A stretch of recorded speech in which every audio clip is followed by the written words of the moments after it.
بہت بڑا حملہ ہوا ہے سبی میں، اور یہ حملہ کیا ہے بلوچ ریپبلکن گارڈز نے۔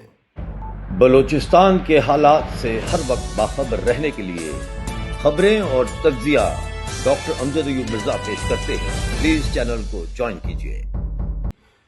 جی تو ناظرین، بہت بڑا حملہ ہوا ہے سبی میں، اور یہ حملہ کیا ہے بلوچ ریپبلکن گارڈز نے۔ تفصیل کچھ اس طرح سے ہے کہ یہ آج انہوں نے پریس ریلیز جاری کی ہے، اور کل رات کو بلوچ ریپبلکن گارڈز کے سرمچاروں نے سبی شہر میں ہسپتال کے قریب ایف سی کینٹ پر راکٹ گولے داغے ہیں اور جدید ترین ہتھیاروں سے فائرنگ کر کے نشانہ بنایا ہے۔ یہ ان کی میں آپ کو پریس ریلیز پڑھ کے سنا رہا ہوں۔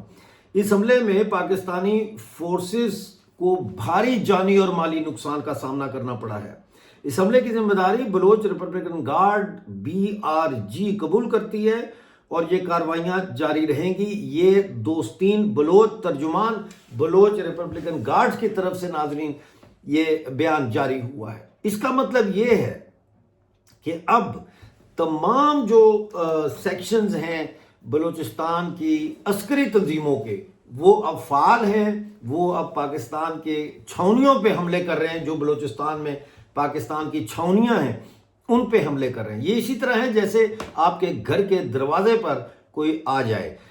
یقیناً اس وقت ہمیں پتہ ہے کہ یونائٹڈ بلوچ آرمی بھی فعال ہو چکی ہے۔ 4 سال تک وہ ہائبرنیشن میں رہے، ان کے اندرونی مسائل تھے، وہ ان کو حل کرتے رہے، اور اس کے بعد وہ بھی اب ایکٹیو ہو چکے ہیں۔ بلوچ ریپبلکن گارڈز جو تھرو آؤٹ ایکٹیو رہی ہے، لیکن اب وہ زیادہ ایکٹیو ہو کر حملے کر رہی ہے۔ ہماری ویڈیوز پچھلی جو ہے وہ اس بات کی گواہی دیتے ہیں۔ اس کے علاوہ ناظرین، جو جبری لاپتہ افراد کا مسئلہ ہے، 2 ہفتوں کے اندر جو ہے 15 لوگوں کا لاپتہ ہو جانا بلوچستان میں، یہ بہت ہی تشویشناک بات ہے۔ جب تک یہ سلسلہ ختم نہیں ہوتا، جبری لاپتہ کرنے کا سلسلہ میرا مطلب ہے، اور ایکسٹرا جوڈیشل کلنگ کا سلسلہ، یعنی ماورائے عدالت لوگوں کو قتل کرنے کا سلسلہ، اس وقت تک یہ جنگ بند نہیں ہو سکتی ناظرین۔ اور ایک بہت بڑا خطرہ پاکستان کے اوپر یہ منڈلا رہا ہے کہ اگر افغان حکومت نے یہ فیصلہ کر لیا کہ پاکستان کی کسی شرارت کا جواب بڑے انداز میں دیا جائے گا اور وہ بلوچستان میں اپنی فوج داخل کر لیں، تو پھر پاکستان جو ہے اس کو بلوچستان کی حد تک کم از کم جو ہے وہ چیک میٹ ہو جائے گی۔ یہی ایک خطرہ ہے پاکستان کی فوج کو۔ لیکن اس کے ساتھ ساتھ ہم دیکھ رہے ہیں کہ پاکستانی فوج جو ہے وہ پاکستان کی ریاست پر اپنے قبضے کو مزید مضبوط کر رہی ہے۔ اسی حوالے سے آج 27ویں ترمیم جو ہے سینٹ سے 2/3 اکثریت سے پاس ہوئی ہے۔ میرا سوال یہ ہے کہ یہ کس قسم کی سینٹ ہے، یہ کس قسم کی پارلیمنٹ ہے جو آج جنرل عاصم منیر کی ربڑ سٹیمپ بن گئی ہے۔ اسی حوالے سے ایک پروگرام ہم نے کیا ہے جس میں ہم نے عمران خان کے حوالے سے اس کا بیان جو جیل سے جاری ہوا ہے وہ کہا ہے، اور انہوں نے کہا ہے کہ پاکستان میں عاصم لا قائم کیا جا رہا ہے، یعنی مارشل لا کو انہوں نے عاصم لا کہا ہے۔ سوال یہ ہے کہ کیا پاکستان کو توڑنے کے لیے فوج ان تنظیموں سے زیادہ بے چینی کا مظاہرہ کر رہی ہے جو پاکستان سے آزادی کے لیے جدوجہد کر رہے ہیں؟ لگتا تو یہ ہے کہ پاکستان کے فوجی جرنیلوں نے ٹھان لیا ہے کہ جو مرضی ہو جائے، ہم نے ایسے اقدامات کرنے ہیں جس سے پاکستان کے ٹوٹنے کا عمل تیز تر ہو جائے۔ آپ دیکھیے کس طرح سے اس وقت خیبر پختونخوا کے اندر جو ہے وہ ملٹری آپریشن ہو رہا ہے، کس طرح سے ایک باغی کہا جاتا ہے کہ سہیل آفریدی وزیر اعلیٰ کی شکل میں ایک باغی وزیر اعلیٰ آ گیا ہے، اور اس نے ملٹری آپریشن کو چیلنج بھی کر دیا ہے، جس پر ان کے خلاف جو ہے وہ کارروائی کا پورا انتظام کیا جا رہا ہے۔ آپ کو پتہ ہے یہ کارروائی جو ہے یہ ہر اس شخص کے خلاف کرتی ہے پاکستان کے فوجی جرنیل جو ان کی اس وردی کو یا ان کے اختیار کو چیلنج کرے۔ پاکستانی قبضے والے افغانستان یعنی خیبر پختونخوا میں ملٹری آپریشن وزیر اعلیٰ کی منظوری کے بغیر نہیں ہو سکتا. اور لگتا یہ ہے کہ ماضی کے جو وزیر اعلیٰ رہے ہیں خیبر پختونخوا کے، ان کے برعکس سہیل آفریدی وزیر اعلیٰ KPK کچھ اور ہی نظریہ رکھتے ہیں. اسی طرح سے بلوچستان میں سرفراز بھگٹی جو ہے وہ بھی آنکھیں بند کر کے یا شتر مرغ کی طرح ریت میں سر دے کے بیٹھے ہیں. شاید انہوں نے اپنا ملک سے فرار ہونے کا جو ہے وہ سسٹم بنا لیا ہو، ان کو اس بات کی فکر نہ ہو کہ بلوچ مرتا ہے تو مرنے دو، میں تو اپنی جگہ پہ مال بنا رہا ہوں، میں تو نکل جاؤں گا پتلی گلی سے.